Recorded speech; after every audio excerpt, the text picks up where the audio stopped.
I'm definitely not of the school of automatically giving my kids a, you know, some share of the companies. Elon Musk, tech genius, billionaire entrepreneur, and the man shaping the future with Tesla, SpaceX, and more.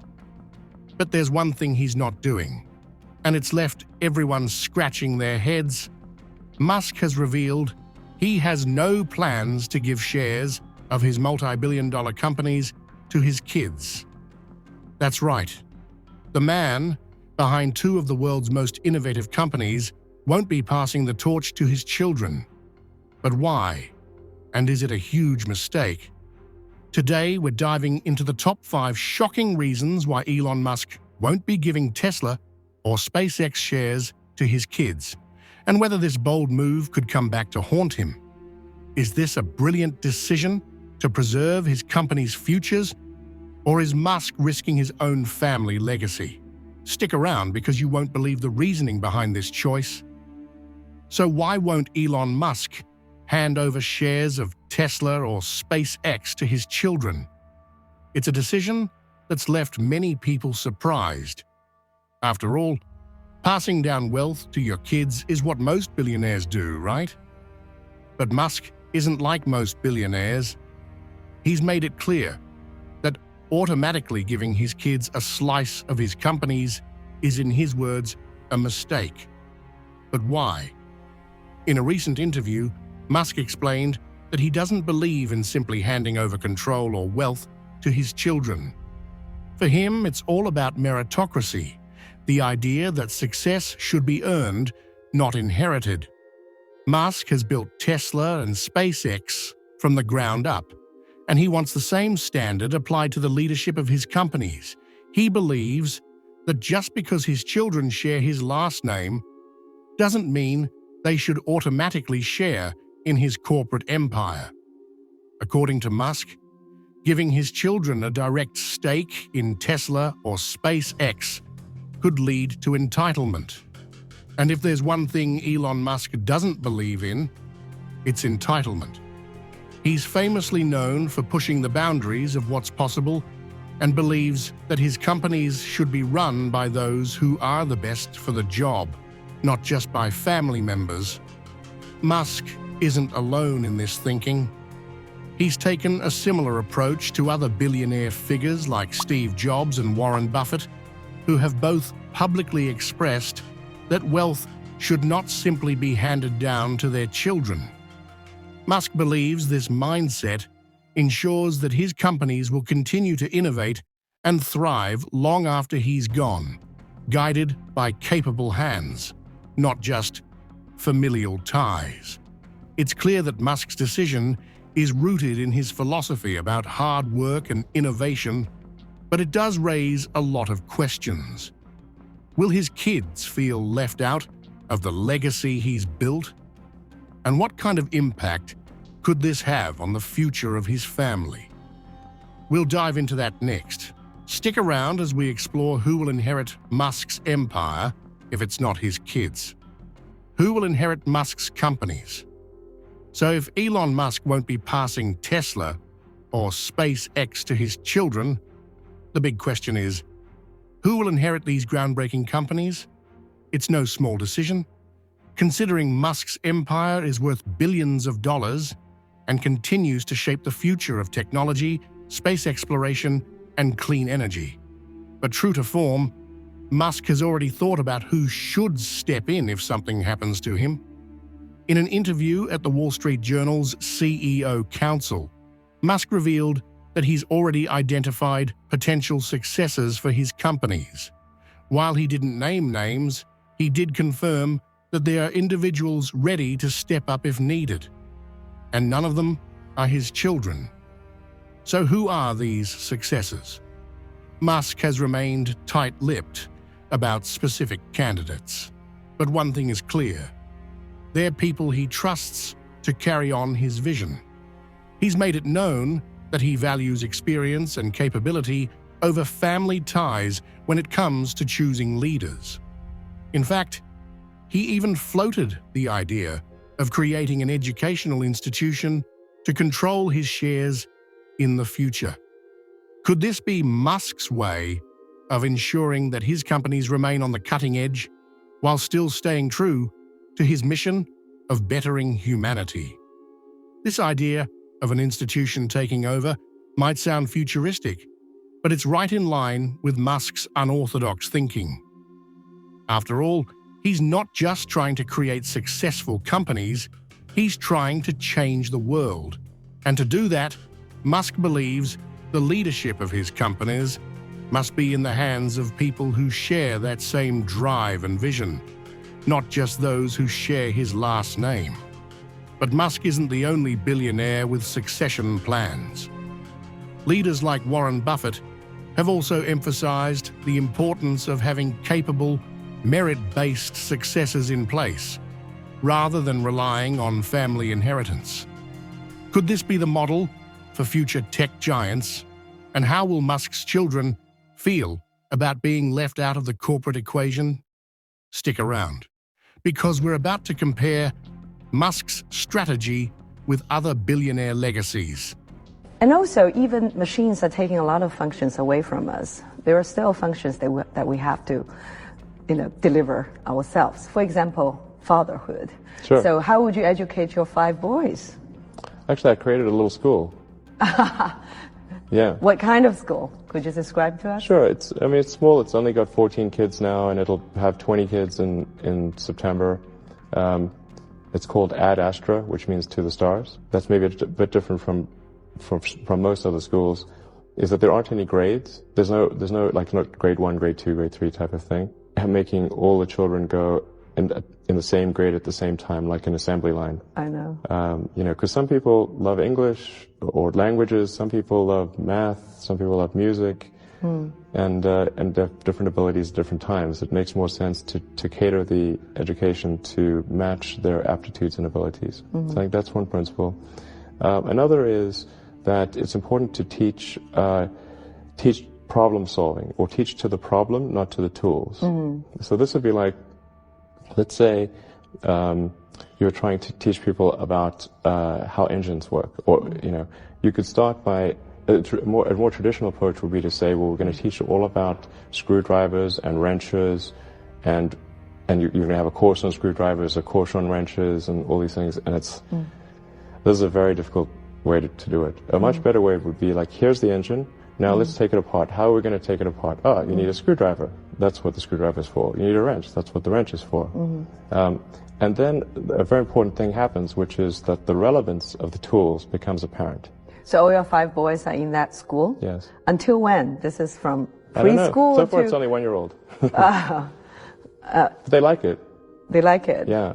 And you want to keep them away from regular schools? No, I just didn't see that the regular schools, they weren't doing the things that I thought should be done. Like, those 2 principles, they weren't adhering to those principles. So I thought, well, let's see what we can do. Maybe creating a school will be better. And I actually hired a teacher from the school they were at, who also agreed with me that there was a better way to do it. Have they surprised you in a way of their innovative thinking? Yeah, it seems to be going pretty well. The kids really love going to school. I think that's a good sign. I hated going to school when I was a kid. It was torture. So the fact that they actually think vacations are too long, like they want to go back to school. Wow. Yeah, exactly. That's weird. I know. Well, there are so many young people, the millennial generation, who wants to start up their own company with the, all these accessibility of the internet and such a big market here in China. What's your advice for them? Because sometimes they may easily go to the daydreaming part or the wishful thinking part. Sure. What's the balance between imagination and, pragmatism, basically? I do think that, in terms of creating a company, what Edison said, which was like it's 1% inspiration, 99% perspiration, is true. So a lot of it in creating a company is execution. Like, you start off with an idea, and that idea is mostly wrong. And then you adapt that idea and keep refining it, and you listen to criticism. Some criticism you discard, try to discard the wrong criticism, try to listen to the correct criticism, and then engage in sort of a recursive self-improvement, and constantly refining it and making it better. And you have to work super hard, and that's very important. And then just keep iterating on a loop which says, am I doing something useful for other people? Because that's what a company is supposed to do. You know, a company is just a group of people gathered together to produce a product or service. And a company should only exist if that product or service is truly useful to customers. I guess, you're not going to be running Tesla all the time, or what's the next step for you? Well, I certainly I'll be running Tesla and SpaceX into the foreseeable future. I've got a key goal with with Tesla is to be able to make an affordable, great electric car. A sort of third generation car, because you can only change the world for electric cars if people can afford to buy a great electric car. Affordable electric cars are not great, and the great electric cars are not affordable. We need them great electric cars that are affordable. So that's the goal with with Tesla. Now with SpaceX, it's a bit of a longer term goal because we need to make reusability work with rockets. That's fundamental to improving the cost of spaceflight by a factor of 100. Yeah. And then we need to make the rockets really big and be able to send large amounts of people and cargo to Mars. And right now, nobody's been to Mars. So this is a very tall hill to climb. Do you want to be one of those to try the trip? I'd like to. I mean, I'll go as long as I think SpaceX will be okay without me. Then I'll go to Mars. So, do you feel there is a kind of destiny for you? No. Sometimes I feel that, but I mean, I don't know if there's any merit to that feeling. What are the rules that you want to live by? Because it seems that you have broken many rules. But what are some of the rules that you would abide by? I want to be useful. I want to be able to look back and say that my actions had a good effect on the world. Wonderful. Thank you so much, Elon. Thank you for your time. Yeah, thanks for having me. I really enjoyed the conversation. Yeah. How do Musk's views compare to other billionaires? Elon Musk isn't the first billionaire to decide against passing his companies down to his children, but Elon Musk's views are right in line with these modern billionaires who favor merit-based success and philanthropy over creating dynasties. Like Buffett and Gates, Musk believes his kids should earn their place in the world rather than inherit it. And when you're running some of the most innovative companies on the planet, that mindset makes sense. However, some people might argue that these billionaire approaches ignore the importance of family legacy. While it's great to promote meritocracy, is there something to be said for keeping family involved in the businesses that change the world? Could Musk's decision backfire if his children feel alienated from his corporate empire? Stick around, because we're about to explore how this choice could impact Musk's family in the long run. Could Musk's decision affect his children? Elon Musk's decision to keep Tesla and SpaceX shares away from his children is bold, but could it have a lasting impact on his family? Musk's kids have grown up surrounded by wealth, innovation, and the legacy of one of the world's most famous entrepreneurs. So how will this decision affect them? Let's explore what it means for the Musk family dynamic. Musk has said he believes in earning success, not inheriting it. But that doesn't mean his children won't feel the pressure of their father's legacy. With Musk at the helm of some of the world's most cutting-edge companies, his kids are likely to grow up in an environment of high expectations. While they won't be handed shares of Tesla or SpaceX, they'll still carry the weight of being Musk's kids. And that comes with its own set of challenges. One of Musk's most well-known children, XAE-12, often makes headlines due to his unique name. But there's a lot more going on behind the scenes. Musk has several other children, including Exa Dark Sideral and Vivian Jenner Wilson. In fact, one of Musk's children, Musk's decision to keep his kids out of his companies strain their relationships even further. It's clear that not all of Musk's children are on the same page with his views. By choosing not to pass down shares of Tesla or SpaceX, Musk may be drawing a firm line between family and business. For some, this could be seen as a form of tough love, encouraging his children to forge their own paths away from his corporate shadow. But others might view it as Musk cutting his kids off from the empire he's built, potentially creating tension or feelings of rejection within the family.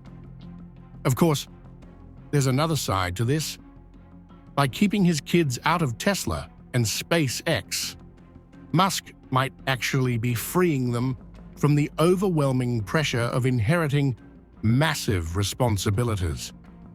After all, not everyone is cut out to run multi-billion-dollar companies, and maybe Musk is giving his children the opportunity to find their own passions instead of following in his footsteps. But the real question is, how will this affect Musk's legacy? Will his children feel disconnected from his work, or will they find a way to contribute to the world in their own unique ways? Only time will tell. But one thing's for sure, Musk's decision has opened up a conversation about family, legacy, and the responsibility of wealth that's as fascinating as it is complicated. Is Musk's approach really a big mistake? So the million-dollar question, or in this case, the multi-billion-dollar question is Elon Musk making a big mistake by not giving his Tesla or SpaceX shares to his kids? Let's break down the pros and cons of his decision and figure out if this move could backfire or if it's all part of Musk's genius plan. On one hand, Musk's approach makes a lot of sense. He's built Tesla and SpaceX from the ground up, pouring his energy, creativity, and innovation into these companies. To Musk, the idea of passing control to someone based purely on family ties might seem like a risk. After all, would his kids have the same drive, the same vision? Musk is all about meritocracy, and he wants the best people running his companies, even if that's not his children. But here's the flip side. By keeping his kids out of the equation, Musk could be cutting them off from one of the most innovative legacies in modern history. After all, Tesla and SpaceX are more than just companies. They're shaping the future of energy, transportation, and space exploration. Wouldn't it make sense to keep those legacies within the family? Could Musk's children feel left behind as the world praises their father's contributions? Then there's the personal side of things. Family businesses can be tricky, but they also have the potential to strengthen relationships and create multi-generational wealth. By not giving his kids shares in his companies, Musk could be opening the door to family tension, especially as his children grow older and see the global impact their father's work continues to make. Could this decision create a lasting divide between Musk and his family? On the other hand, Musk's decision could be seen as an empowering move. By encouraging his kids to find their own paths, Musk is giving them the freedom to forge their own identities, separate from his massive shadow. It's the ultimate lesson in independence. Success doesn't come from what you inherit. It comes from what you create. And when you're Elon Musk's child, that's a pretty powerful message. So is Musk's approach really a mistake? It depends on how you look at it. Succession is one of the toughest age-old problems. It's plagued countries, kings, prime ministers and presidents and CEOs for since the dawn of history. There is no obvious solution. I mean, there are particular individuals identified as that I've told the board, look, if something happens to me unexpectedly, this is my recommendation for taking over. So in all cases, the board is aware of who my recommendation is, which they may choose to. It's up to them, of course. They may choose to go a different direction, but there is in the worst case scenario, this is who should run the company. The control question is a much tougher question, and something that I'm wrestling with, and I'm frankly open to ideas, because it certainly is true that the companies that I have created and are creating collectively possess immense capability, and so the stewardship of them is incredibly important. I want to make sure that the stewardship is ultimately accrues to the benefit of humanity. That's the idea, is the furtherance of civilization. Not that we're always successful in that, but that is aspirationally our goal.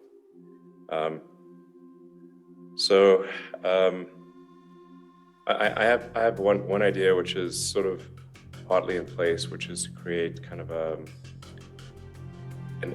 sort of an educational institution that would control most of my vote. But this is not a case of automatically. I'm definitely not of the school of automatically giving my kids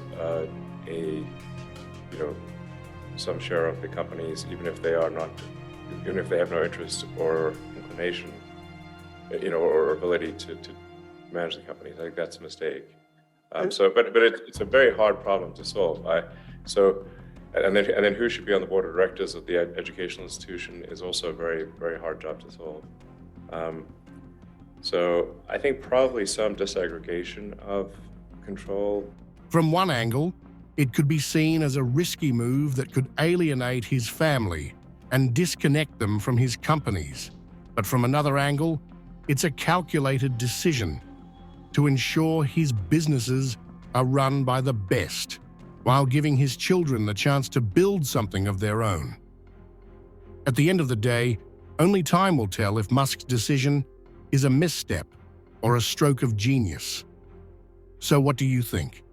Is Elon Musk making the right call by not handing over his shares to his kids, or is it a mistake that could come back to haunt him?